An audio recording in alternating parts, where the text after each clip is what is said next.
My parents said the greatest gift for your brother's wedding is you vanishing from this family forever. I didn't beg. I just packed my things, grabbed the keys, stepped outside. The door closed behind me like a final full stop. The wedding day came. I'm Stacy Ellis, 28, and my family has always treated me like a shadow. My brother, the golden child, a successful lawyer, could do no wrong, and me, I poured my heart into holding the family together, sacrificing my own dreams, always trying to make them proud. But for them, it was never enough.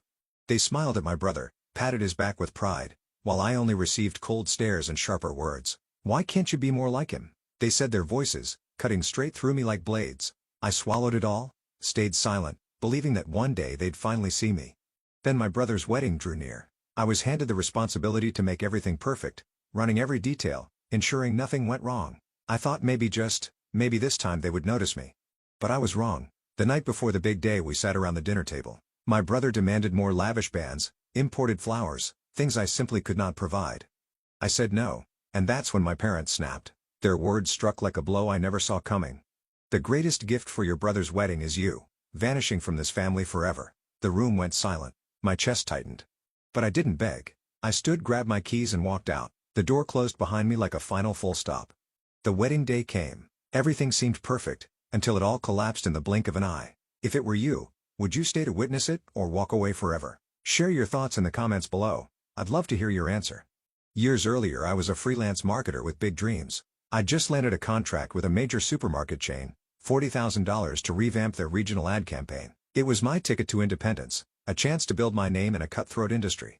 But then, my family's grocery store in Erie, Pennsylvania, hit rock bottom. Bills piled up, suppliers stopped calling, and my parents were drowning in debt. My mom's voice cracked over the phone begging me to help. My dad, usually stoic, admitted they might lose everything. I couldn't let that happen, so I walked away from the contract. I called the supermarket's rep, canceled the deal, and poured every ounce of my energy into saving our store. I crafted a marketing campaign from scratch, ads on local radio, flyers in every mailbox, even early social media posts on clunky platforms. I negotiated with vendors, charmed customers, and slashed costs. Within months, foot traffic doubled, the store's revenue climbed, and we paid off the worst debts. I worked nights tweaking slogans, designing posters, believing this would finally make them see me. But they didn't. My mom, Joyce Reed, and my dad, Jeffrey Reed, called a family meeting one evening. I expected gratitude, maybe a nod for pulling us through. Instead, they handed the store's reins to my brother, Brent Ellis. He's a lawyer, my mom said, her eyes glowing with pride. He's got the head for this. Brent, who hadn't lifted a finger, who spent those months at his law firm, was now in charge. My dad nodded, avoiding my gaze. It's for the best, he said. I stood there, stunned, my chest tight. Brent smirked, adjusting his tie, already planning changes to my campaign. You did okay, Stacy, he said, his tone dripping with condescension. Okay, I'd saved their legacy. I'd sacrificed my future. But to them, I was just the backup, the one who filled in gaps. My mom kept praising Brent's vision, as if my work was nothing. My dad didn't even look up from his coffee. I wanted to scream, to demand they acknowledge what I'd done. But I didn't. I swallowed the hurt, forced a smile, and kept going. Late nights at the store, I'd reorganize shelves, update ads, anything to stay useful. I told myself they'd notice eventually. If I worked harder, proved myself more, they'd see my worth. Maybe at a family dinner, my mom would finally say, "You saved us." Maybe my dad would clap my shoulder, not Brent's. Nathan Todd, my best friend since college, saw through it. We'd meet at a diner, and he'd shake his head over my stories. "They're blind, Stacy," he said one night, sipping coffee. "You're killing yourself for people who don't care." I brushed it off, but his words stuck. I couldn't stop hoping, couldn't quit, trying to earn their respect. So I stayed, pouring myself into their world, believing one day they'd value me. The store thrived because of my campaign. Customers filled the aisles, cash registers hummed, and suppliers returned. But every time I walked in, I saw Brent's name on the manager's office door. My parents would call him to discuss strategy while I was left restocking shelves. "Good job," my mom said once, distracted as if I'd mopped a floor, not saved their business. Brent would breeze in, tossing out ideas I'd already implemented, and they'd nod like he'd invented them. I kept waiting for a thank you, a real one. I kept thinking maybe next time, maybe if I did more they'd see me as more than the lesser child. So I pushed forward, ignoring the ache in my chest, hoping for the day they'd finally say I was enough. Months later, I was knee-deep in planning my brother's wedding. Brent was set to marry Lindsay Newman, his fiancée, and my parents handed me the reins to make it happen. They didn't ask if I had the time or money, just expected me to deliver. I'd been freelancing as a marketer, scraping by, But I dipped into my savings $10,000 to cover deposits for vendors, a venue, everything. I wanted it to be perfect, not for Brent, but to prove I could do something they'd value. I spent weeks calling caterers, florists, photographers, locking in every detail. I picked a menu: roast chicken, garlic, mashed potatoes, summer salads to fit the budget. I met with vendors in Erie, haggling to keep costs down, double-checking contracts to avoid mistakes. But Brent had other ideas. He didn't just want a wedding. He wanted a spectacle. "Get a string quartet from Pittsburgh," he demanded over breakfast one morning, scrolling through his phone. "And those rare orchids from overseas, Lindsay saw them in a magazine."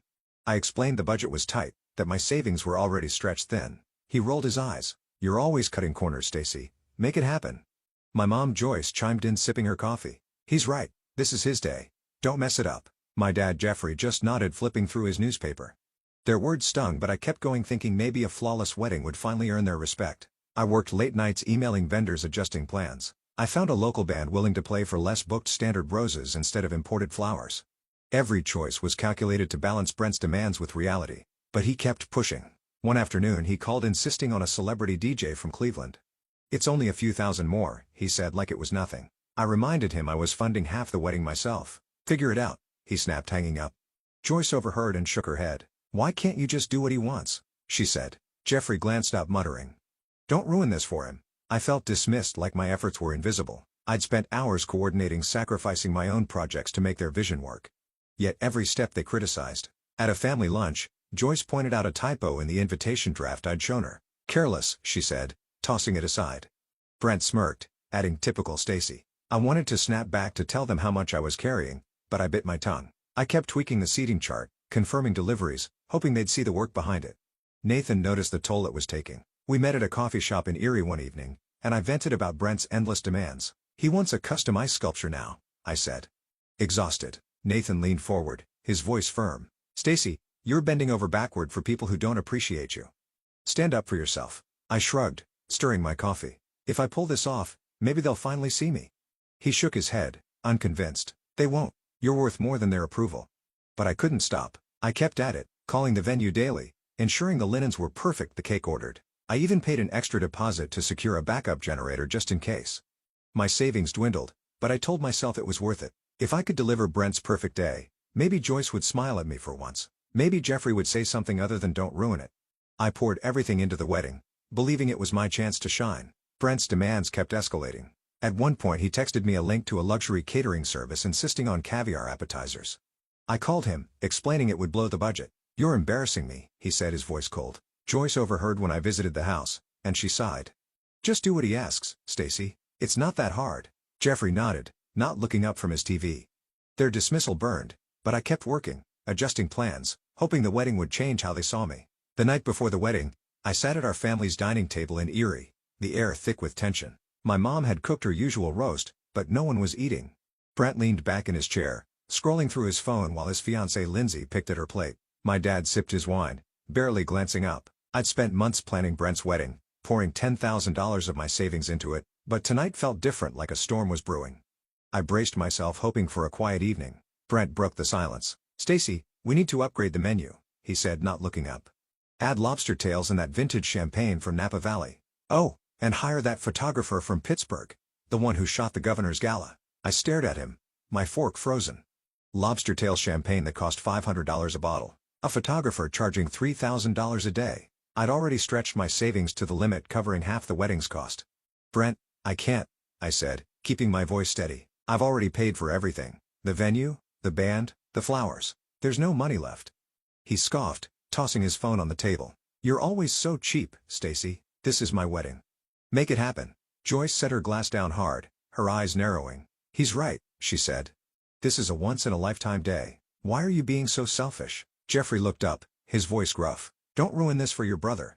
My chest tightened, their words cutting deeper than I expected. I'd given everything: my time, my money, my energy, and they still saw me as the problem. I tried to explain.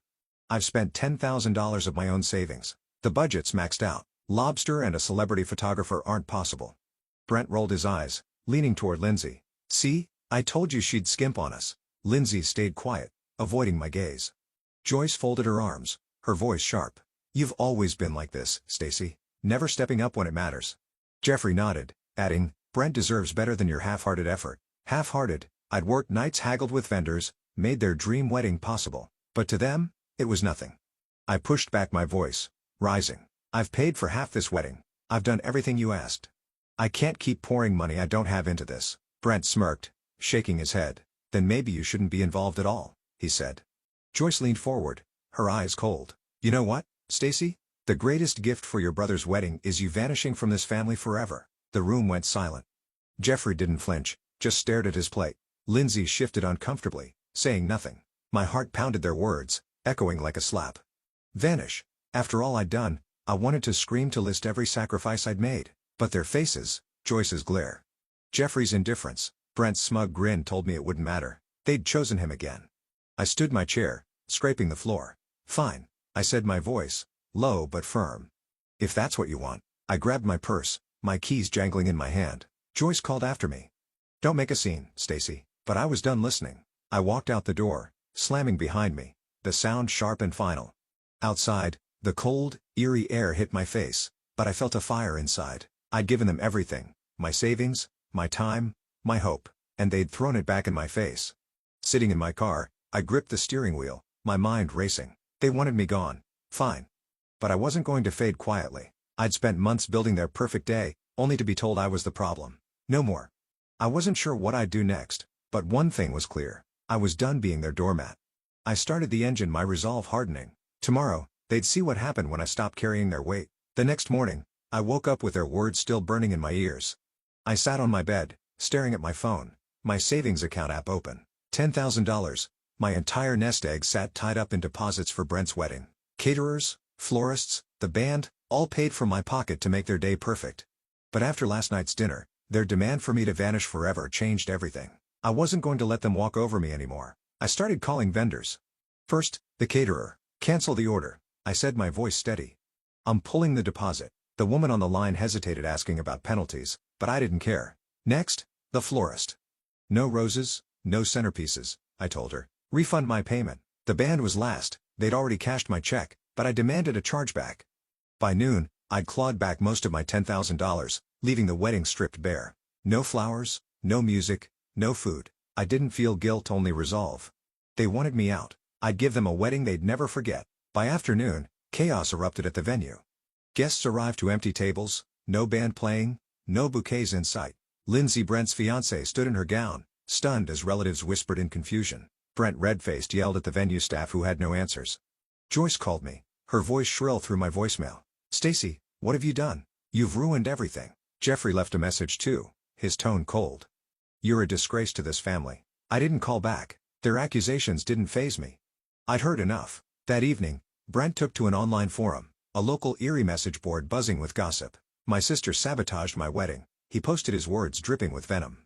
She's jealous, spiteful, and ruined the best day of my life. He painted me as the villain, claiming I'd deliberately tanked his big moment. Comments piled up, some from neighbors I'd known for years, calling me selfish, unhinged.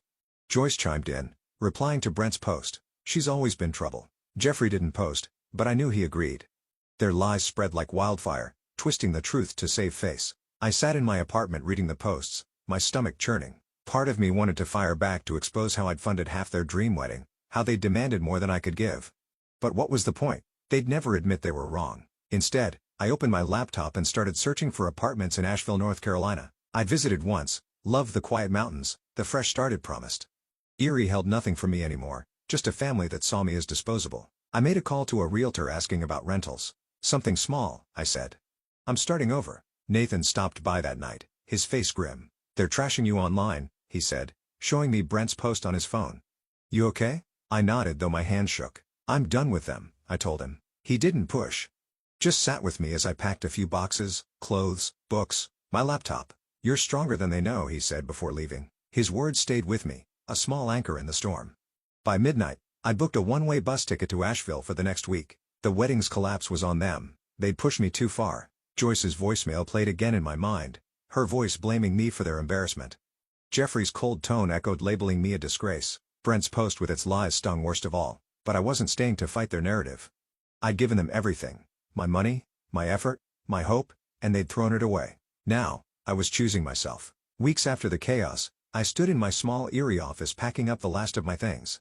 I built a modest freelance marketing business over the years, a side hustle that brought in just enough to keep me afloat. It wasn't much, just a rented room with a desk, a computer, and a few client files, but it was mine. I decided to sell it.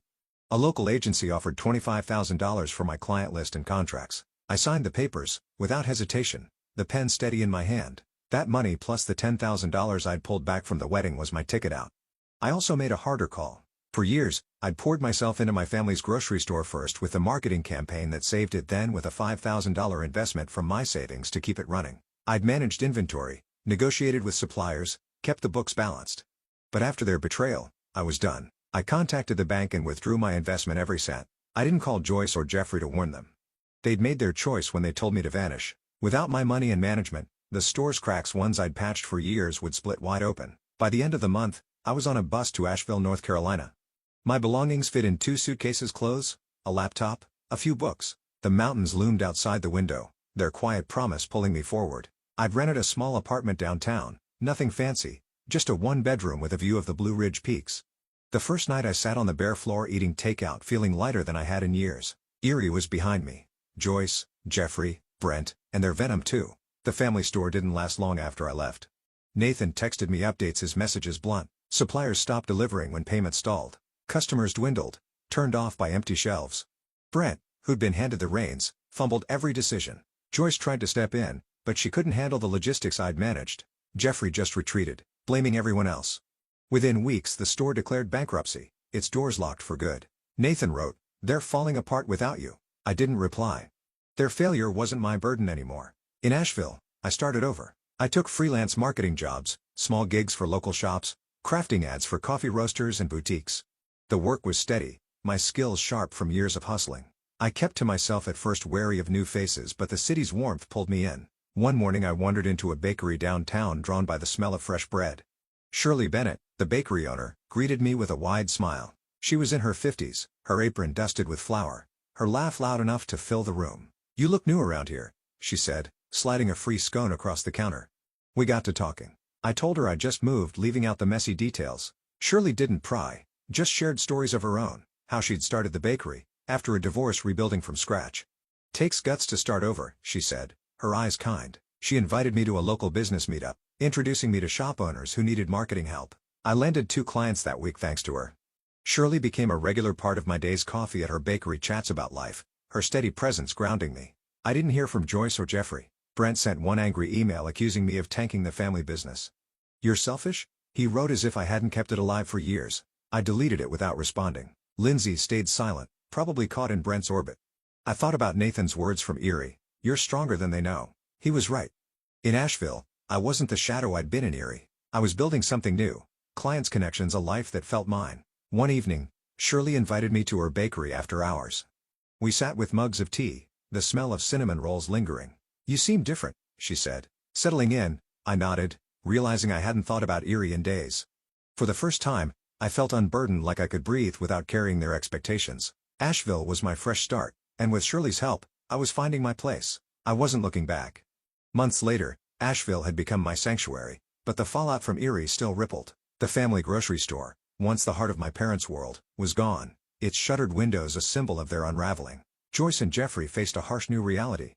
Their savings dwindled, forcing them to sell their house and move into a cramped apartment on the edge of Erie. Neighbors who once greeted them warmly now avoided their gaze, their reputation tarnished by the store's collapse. Brent fared no better. His charm, once enough to win him favors, couldn't mask his mismanagement. He'd taken a job at a hardware store, but customers whispered about his role in the family's downfall, his arrogance no longer carrying weight. Lindsay, his fiancée, drifted away, their engagement quietly, dissolving amid the strain. The life they'd built on borrowed glory had crumbled. I didn't dwell on their struggles. Asheville was my focus, a place where I could rebuild without their shadows. My freelance marketing business was taking root. I'd secured contracts with 5 local businesses, a brewery, a bookstore, an art gallery, a cafe, and a hiking gear shop. My days were filled with designing logos, writing ad copy, and pitching campaigns over coffee in bustling downtown cafes. My income hovered around $3,000 a month, enough for my modest apartment groceries and occasional treats like a concert ticket or a new pair of hiking boots. Each project felt like a brick in the foundation of a life I was crafting for myself. Nathan remained a steady presence even from miles away. He'd call every few weeks, his voice warm over the crackling line. "Erie's not the same without you," he said once, then laughed. "But you're killing it out there." He sent photos of his latest woodworking project, small tokens that kept our friendship alive. His encouragement reminded me of the strength I'd forgotten I had. Surely the bakery owner was my anchor in Asheville. Her shop with its cozy wooden tables and scent of fresh pastries was where I'd brainstorm ideas or unwind after long days. She'd slip me a free muffin saying, "Fuel for the grind." Her belief in me, uncomplicated, unwavering, helped me see myself as more than the daughter who'd never been enough. Then came Joyce's letter. It arrived one crisp morning, her handwriting shaky on the envelope. She claimed she'd been diagnosed with a serious illness, begging me to return to Erie to help her and Jeffrey rebuild. The words were heavy with guilt, painting me as the key to their salvation. I read it twice, my stomach tight. Shirley, wiping down her counter, saw my face and asked what was wrong. I handed her the letter. She scanned it, her brow furrowing. "This smells like manipulation," she said, tossing it aside. "People don't change overnight." Her bluntness cut through my doubt. I'd seen Joyce's tactics before, using pity to pull strings. Nathan, when I called him, agreed. "She's trying to drag you back," he said. "Don't fall for it." I didn't. I wrote one reply, short and final. "I wish you well, but I'm not coming back." I mailed it and blocked their numbers. Cutting them off wasn't easy. Part of me still ached for the family I'd wanted them to be, but I knew staying tethered to their chaos would only erode the peace I'd found. Shirley nodded when I told her, her eyes proud. "You're choosing you," she said, pouring me coffee. "That's the hardest, bravest thing." Nathan echoed her in his next call, saying, "You're free now. Don't look back." Their support, steady and real, gave me the courage to let go. In Asheville, I was building more than a career. I joined a local hiking group, trekking trails like Black Balsam Knob where the mountains stretched endless and wild. I started painting again, a hobby I'd abandoned in Erie, filling sketchbooks with watercolor landscapes. My apartment became a home, plants on the windowsill, a rug from a local market, a shelf of books I actually had time to read. I landed a big contract with a regional tourism board, a 6-month campaign that doubled my income. The work was challenging, but every late night spent tweaking slogans felt like proof of my worth. One evening at Shirley's bakery, I sat with her and a few of her regulars, laughing over stories of Asheville's quirky festivals. A client stopped by thanking me for a campaign that had boosted his shop's foot traffic. I smiled, feeling a warmth I hadn't known in Erie. The lesson was sinking in. My value wasn't tied to what I did for Joyce, Jeffrey, or Brent. It was in the life I was creating, the clients who trusted me, the friends who lifted me, the quiet moments where I felt whole. Asheville wasn't just a fresh start. It was where I learned to stand tall, not for anyone else, but for myself.